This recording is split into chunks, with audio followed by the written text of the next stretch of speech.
livro dos Salmos, Salmo de número 130. Estarei dando continuidade à nossa série no Salmo de Romagem. Diz assim a palavra do Senhor: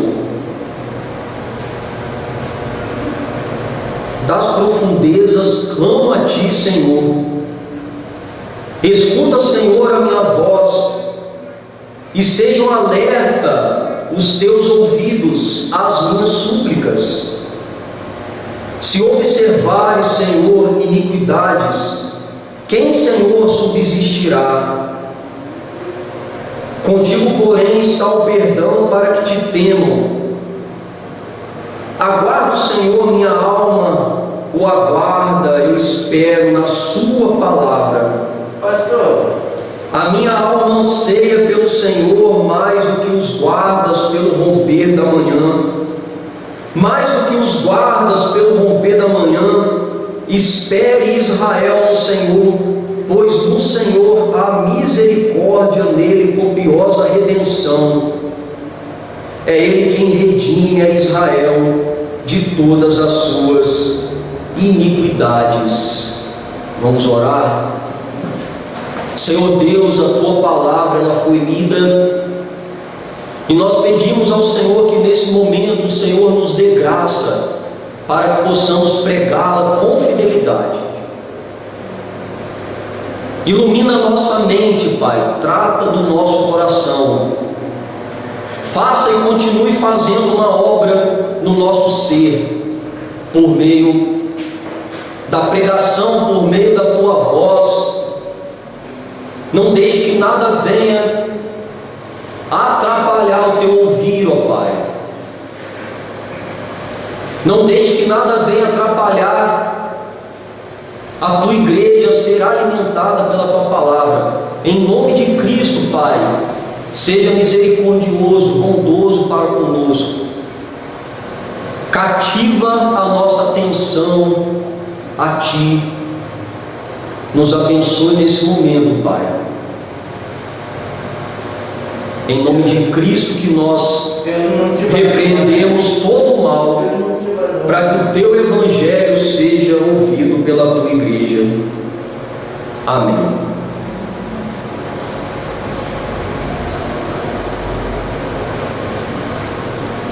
Irmãos, eu confesso que durante a semana, com muitas atividades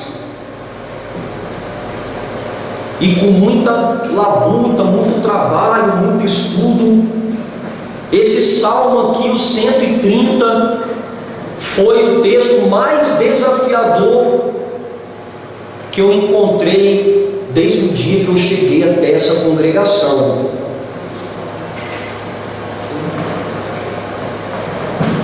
E quando eu olho para os grandes homens de Deus do passado, eu vejo que esse salmo ele foi o salmo preferido de Martinho Lutero. Dentro dos 150 salmos, o salmo 130 foi o que mais lhe tocou o coração. Ele foi também o salmo preferido de João Calvino e também do puritano John Noah.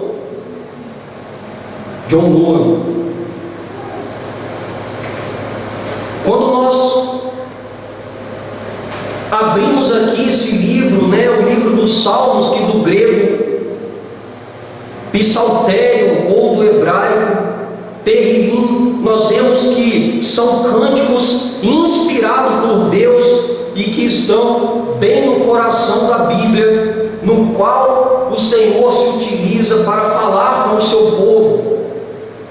E esses cânticos, eles foram escritos e compilados, organizados por cerca de 800 anos, em 5 livros menores, em conformidade ao Pentateuco, os 5 livros escritos por Moisés. Dos 150 salmos, o Salmo 130 faz parte do 5º e último livro do Saltério, e é o 11º dos 15 salmos de romagem. Nós estamos próximo ao fim da nossa jornada aqui nos salmos de romagem. Mas pastor, clareia aqui a minha mente o que são mesmo os salmos de romagem. São os salmos de degraus, os salmos de subida, dos 120 até os 134. Eram salmos cantados pelo povo peregrino de Deus, quando eles iam caminhando a caminho de Jerusalém, em determinadas épocas do ano.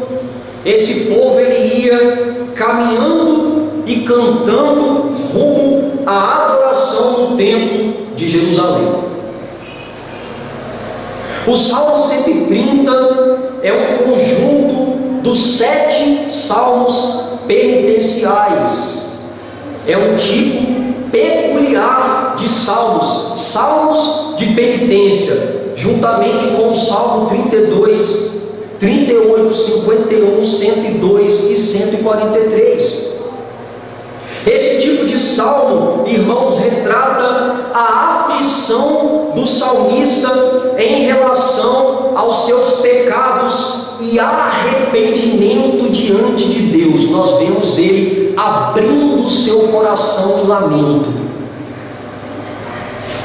Do latim de profundis, que significa das profundezas, ele nos mostra em 4 estrofes o lamento de um salmista anônimo, clamando a Deus em sua aflição.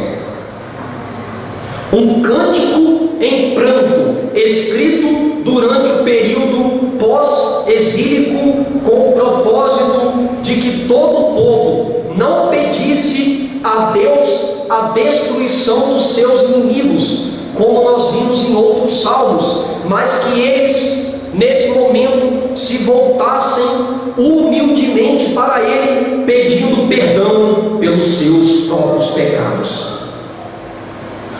A lamentação do salmista por ele e pelo povo nos mostra que Yahvé é Senhor misericordioso e perdoador de Israel. Logo, o Senhor, que é rico em misericórdia, é o único que pode nos perdoar e apagar todas as nossas transgressões. Assim tratarei sobre o tema Yahvé, o perdoador de Israel. Quando Yahvé perdoa os pecados do seu povo, em primeiro lugar, Ele perdoa quando nós clamamos por Ele. Olhe para a sua Bíblia, por favor, versos de 1 a 2. Está escrito assim: das profundezas clamo a Ti, Senhor. Escuta, Senhor, a minha voz. Estejam alertas os Teus ouvidos às minhas súplicas. Você pode estar se perguntando, mas pastor, o Senhor só tem pregado aqui na igreja acerca de arrependimento. Eu tenho pregado, irmãos, acerca de arrependimento, porque é isso que o texto diz. O texto fala de perdão, de arrependimento, e eu preciso pregar o texto. Eu não posso pregar aquilo que eu quero pregar, mas aquilo que o texto quer dizer para a igreja. O salmista começou o seu lamento com a expressão das profundezas, que por causa dos seus pecados ele se encontra grandemente atribulado de alma. Essa era a situação desse homem. Esse homem estava em profunda angústia diante de Deus, e diferentemente dos romanistas, dos católicos romanos, que utilizam esse salmo das profundezas em relação à angústia da alma no purgatório, o texto que nós temos em mão, pelo contrário, nos apresenta o estado de dor na alma de um homem em vida. Vemos o salmista falando de si como se estivesse em um profundo abismo, sentindo-se submerso pelas calamidades. Uma alusão às águas profundas do caos, semelhantemente a Davi ao dizer: estou atolado em profundo lamaçal que não dá pé, estou nas profundezas das águas e a corrente me submerge. Salmos 69:2. Esse homem, irmãos, reconhece a sua situação de completa perdição, e sabedor do abismo que há entre si e Deus, que o seu pecado causou, ele agora clama ao Senhor. Ele clama porque, em meio a tamanha desolação, se encontra enfraquecido.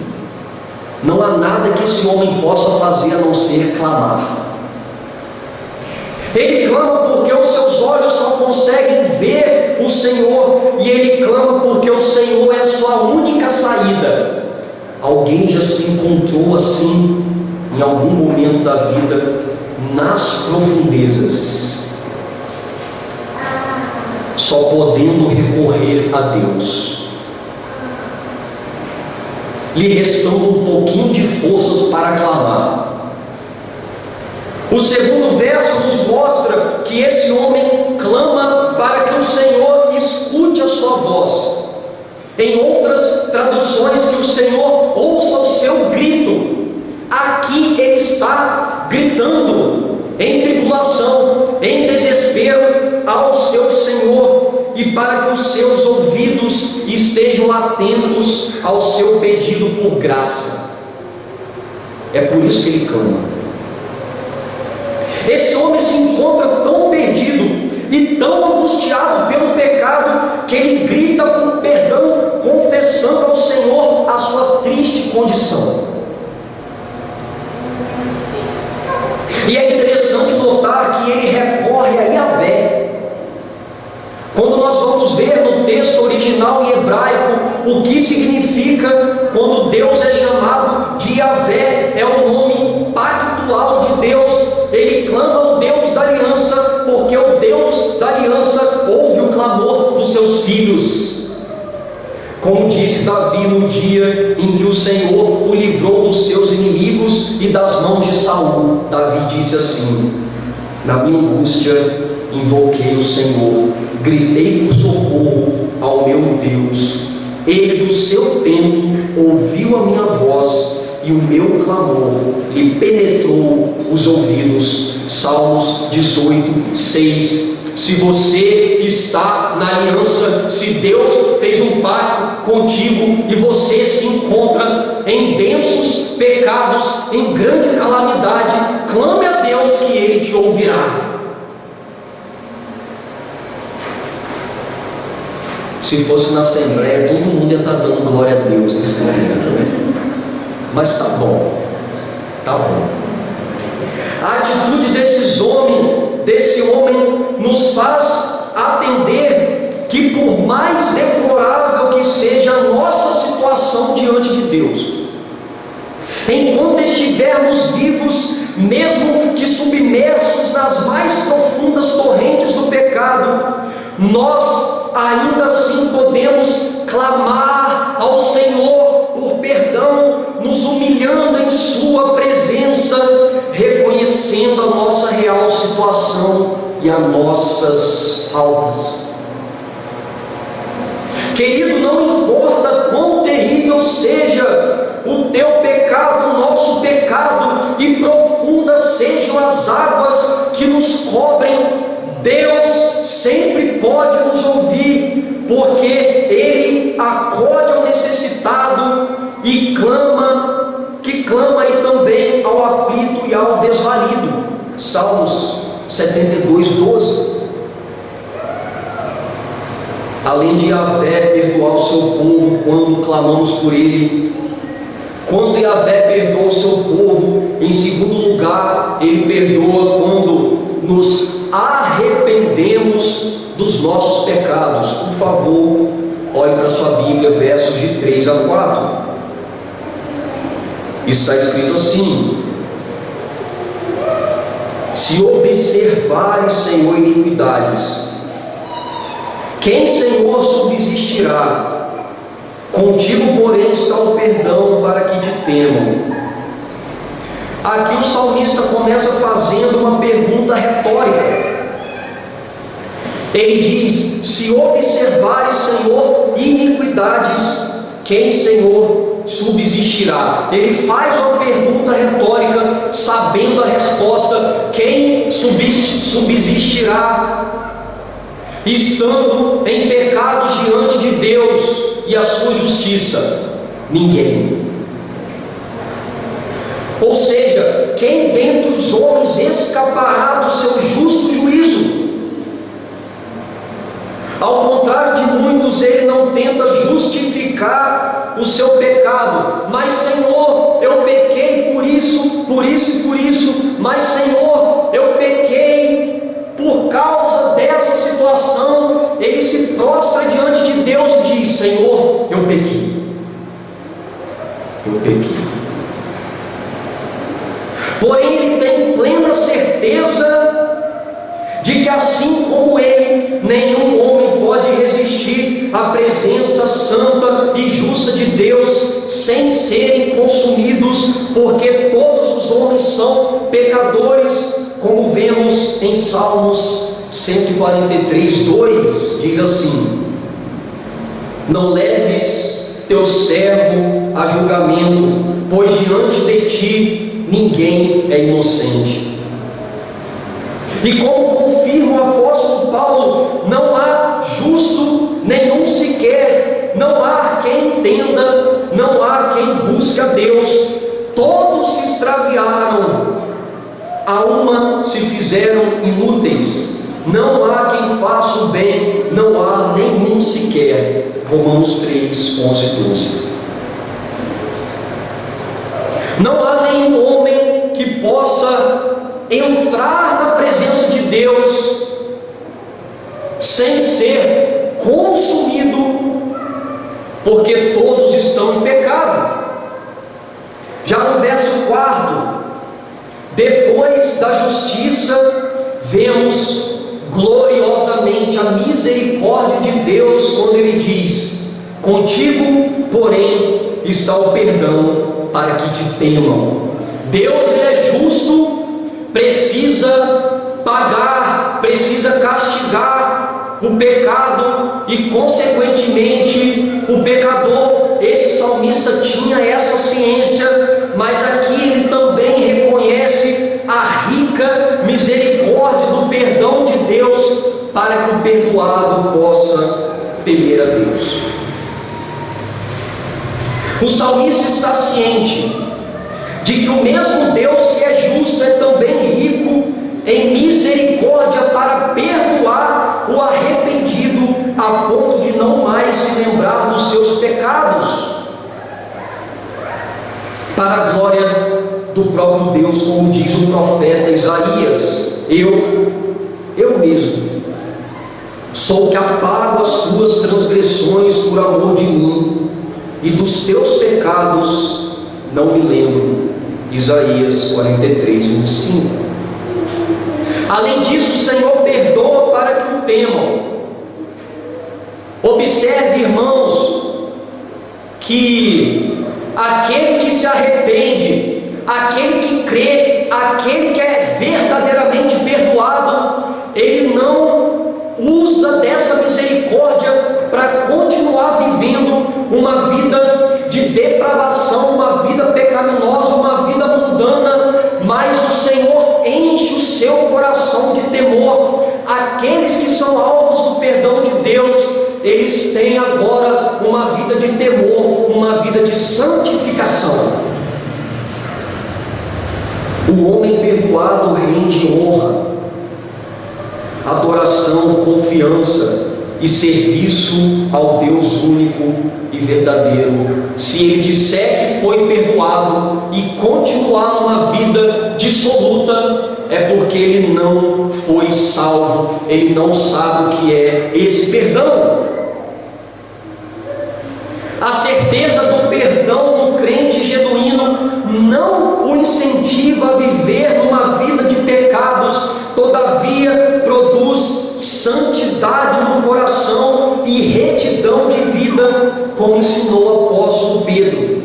Vivam como pessoas livres, mas não usem a liberdade como desculpa para fazer o mal. Vivam como servos de Deus. 1 Pedro 2,16. Segundo Stephan e Willy, o pecado é rebelião contra a soberania de Deus, arrogância contra o seu poder, ignorância contra a sua justiça.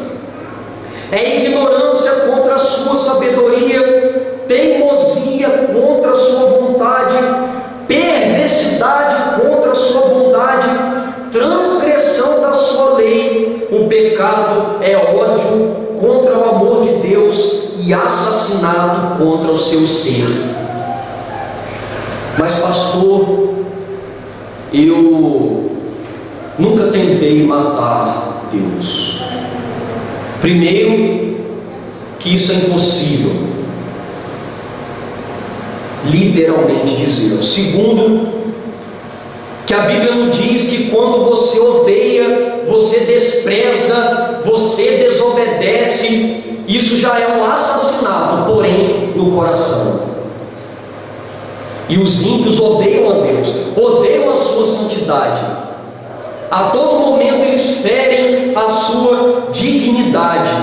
Entretanto, o infinito amor do Senhor por nós o fez enviar o seu Filho amado para viver uma vida perfeita na terra e morrer na dura e amarga cruz para satisfazer essa justiça, cumprir em obediência toda exigência, justiça de Deus e manifestar o seu gracioso perdão, salvando do pecado e da morte aquele que nele crê e se arrepende. Há salvação para o crente, para aquele que crê em Cristo e se arrepende dos seus pecados. O Evangelho promete perdão. No entanto, ele exige mudança de vida. Arrependimento não é apenas uma tristeza. Arrependimento envolve mudança total de mente e de atitude, meus irmãos. E quando nós nos arrependemos de mentira, o Senhor não nos perdoa de verdade. O Senhor, Ele só pode nos perdoar por causa da sua justiça, se nós nos arrependermos verdadeiramente e termos uma vida diária e contínua de arrependimento. Além de Yahvé perdoar o seu povo quando o seu povo clama por Ele, e quando o seu povo se arrepende dos seus pecados, em terceiro lugar, Ele perdoa quando esse povo espera nas suas promessas. Olhe para a sua Bíblia, versos de 5 a 6, a parte A. Aguarda o Senhor, a minha alma o aguarda. Eu espero na sua palavra. A minha alma anseia pelo Senhor mais do que os guardas pelo romper da manhã. Olha que texto lindo. O verso 5 nos mostra o salmista com uma confiança aqui inabalável no Senhor. Ele diz: aguarda o Senhor, a minha alma o aguarda. Nesse momento, querido, ele já recebeu a dádiva do perdão, um perdão que é instantâneo sobre a vida daquele que crê e se arrepende. E agora ele continua na firme confiança de que Deus, permanecendo justo, é capaz de apagar todas as suas iniquidades. Ele está ansiando por esse completo perdão, por essa completa transformação, para que ele seja mais santo diante de Deus. Ele deposita sua inteira confiança na palavra de Deus, é o que o texto está dizendo. dizendo: eu espero na sua palavra. E quando nós vemos aqui esse termo, palavra, nós vemos que ele tem um sentido pactual. Ele aguarda ansiosamente nas promessas de Deus, segundo a aliança que Deus fez com ele, e no cumprimento dessas promessas. É isso que mantém o seu coração firme, como diz Salmo 119, 49. Lembra-te da promessa que fizeste ao teu servo, na qual me tens feito esperar. O povo de Deus é um povo na qual Deus fez uma aliança, e todas as promessas de Deus para esse povo haverão de ser cumpridas, apesar de nós, porque o nosso Deus é um Deus fiel. E nós já vemos isso na nossa vida.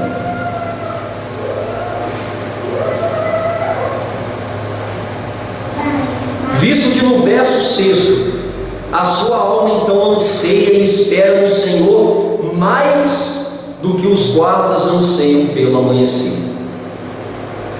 Ele usa a imagem dos guardas que trabalhavam de pé a noite toda para proteger a cidade, e que pelo romper da aurora, do amanhecer do dia, próximo ao fim do expediente, tinham a firme expectativa de irem para casa descansar. Esses homens ficavam em pé, com os olhos bem abertos por toda a noite, para que a cidade não fosse invadida. Eles não poderiam fechar os seus olhos, eles não poderiam descansar. Se a cidade fosse invadida durante o seu turno, a pena para eles era pena de morte.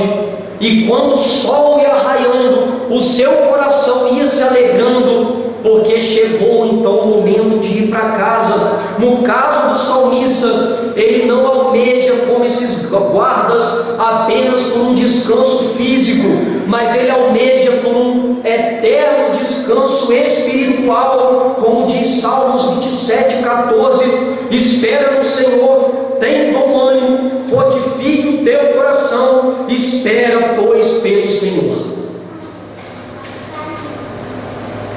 Vemos aqui que a alma perdoada do salmista anseia mais que tudo por Deus, porque os raios de sol do perdão divinal haviam alcançado os escombros mais profundos do seu coração. E quando Deus faz isso conosco, nós vivemos uma vida de regozijo, de alegria. Os que creem de todo o coração e esperam nas promessas de Deus têm a garantia do misericordioso perdão do Senhor. A nossa garantia do perdão, meus irmãos, não está nos homens que são vacilantes, não estão em nós mesmos que podemos faltar, mas essa garantia do cumprimento das promessas, ela está enraizada na fidelidade de Deus para conosco, mediante o cumprimento das suas promessas, como testificou o apóstolo João. Se confessarmos os nossos pecados, Ele é fiel e justo para nos perdoar e nos purificar de toda injustiça. 1 João 1,9. Além de Yahvé perdoar o seu povo quando clamamos por Ele, nos arrependemos e esperamos em suas promessas. Em quarto e último lugar, Ele perdoa o seu povo quando nós depositamos nossa esperança nele. Olhe para a sua Bíblia, versos de 6 a 8. Diz assim: mais do que os guardas pelo romper da manhã, espere Israel no Senhor, pois no Senhor há misericórdia, nele copiosa redenção. É Ele quem redime a Israel de todas as suas iniquidades. Os últimos versos do Salmo nos mostram o salmista não apenas orando por si, mas ele está convocando toda a nação de Israel, todo o povo, a compartilhar do seu arrependimento e de sua esperança. Ele chama todo o povo ao arrependimento. Ele que havia sido alvo da graça e experimentado o perdão de Deus, agora deseja que todo o povo também seja perdoado, como ele diz: espere, Israel, no Senhor, pois no Senhor há misericórdia, nele copiosa redenção. Em outras traduções está escrito: pois no Senhor há amor leal e plena redenção. Pois com Yahvé está o amor e redenção em abundância. Esse homem é como o crente de hoje, que quando dobra os seus joelhos para orar por ele, clama também por toda a igreja. Ele sabe que no Senhor, e apenas no Senhor, está o amor inabalável e grande redenção para ele, para o povo de Deus. Como diz o verso 8, é o Senhor que salva, que redime, que resgatará Israel de todas as suas iniquidades. Irmãos, aqui é o único lugar de todo o Antigo Testamento que o verbo redime está associado à redenção, a perdão de pecado, quando a redenção do povo é atendida em termos espirituais, não apenas em libertação física, mas em perdão e redenção de pecados. É por isso que Paulo se utiliza do mesmo termo para descrever a obra que Jesus fez pelo seu povo, quando ele diz: o qual a si mesmo se deu por nós, a fim de remirmos de toda a iniquidade. Tito 2,14. É por isso que o Novo Testamento nos diz com tamanha clareza que essa redenção flui da livre graça de Deus. Quando Paulo escreveu aos Romanos: sendo justificados gratuitamente por sua graça, mediante a redenção que há em Cristo Jesus. Romanos 3:24. E ele completa também em Efésios 1:7, no qual temos a redenção pelo seu sangue, a remissão dos pecados, segundo a riqueza da sua graça. E é no Filho que Deus cumpre isso na nossa vida, nos salvando graciosamente no amado. Um glorioso perdão que tem sua base no amor de Deus, que sacrificou Jesus para levar os pecados dos crentes, como diz o texto. Ele é a propiciação pelos nossos pecados, ou seja, é por meio do próprio Jesus Cristo que os nossos pecados são perdoados. 1 João 2,2. E essa salvação é destinada aos que têm fé, ao verdadeiro Israel de Deus, o Israel espiritual, não pela vontade da carne, não pela vontade do homem, mas pela graça de Deus, aqueles que creem verdadeiramente em Cristo. Como diz o apóstolo Paulo aos Gálatas: de nada vale ser circuncidado ou não, o que importa é ser uma nova criação. Gálatas 6,15. A nossa salvação, ela não está fundamentada no fato de você se circuncidar ou não, de você, quando crê na teologia do pacto e crê que essa marca, que esse sinal, que esse selo da aliança, ele foi substituído pelo batismo, na renovação da aliança. Significa que você pode também ser batizado ou não e não ser salvo. Isso é um selo, é um sinal, é uma consequência. O que importa é se você é uma nova criatura e se você tem fé ou não. E aquele que crê verdadeiramente e vive em novidade de vida, aí sim ele se apresenta ao batismo. Quando nós depositamos a nossa esperança em Deus, na pessoa do Filho, pela fé, somente pela fé, nós temos essa redenção, somos libertos do nosso pecado, temos o perdão de Deus, somos purificados das nossas iniquidades e resgatados do poder da morte. Esse salmista aqui, ele estava tendo um deslumbre dessa copiosa redenção. É como se ele estivesse vendo as sombras, crendo na promessa de um Salvador que viria, e esse Salvador é o nosso Senhor Jesus Cristo, e essa promessa se cumpriu.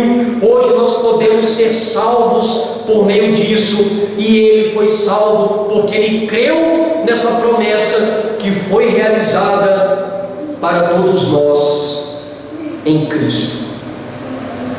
Diante do que foi exposto, irmãos, quais são as lições que o texto apresenta? Nós vimos aqui que o perdão ele vem pelo clamor. Pelo clamor. Clame ao Senhor das profundezas, que do céu Ele ouvirá a tua voz e salvará a tua alma. Não importa qual seja a sua situação, o estado em que você se encontra, quando você clamar pelo Senhor, Ele há de ouvir a sua voz e te salvar.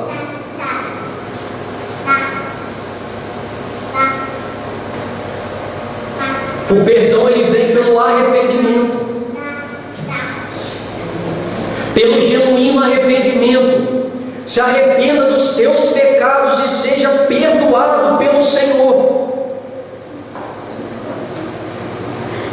Se há algo que você precisa se arrepender, faça isso hoje, imediatamente, quanto mais rápido possível, para que essa graça, esse perdão seja abundante no seu coração. O perdão vem pela espera confiante, um perdão que restitui, que é completo. Deus, além de nos perdoar, Ele começa a nos santificar, Ele restitui a nossa alma, toda a nossa vida.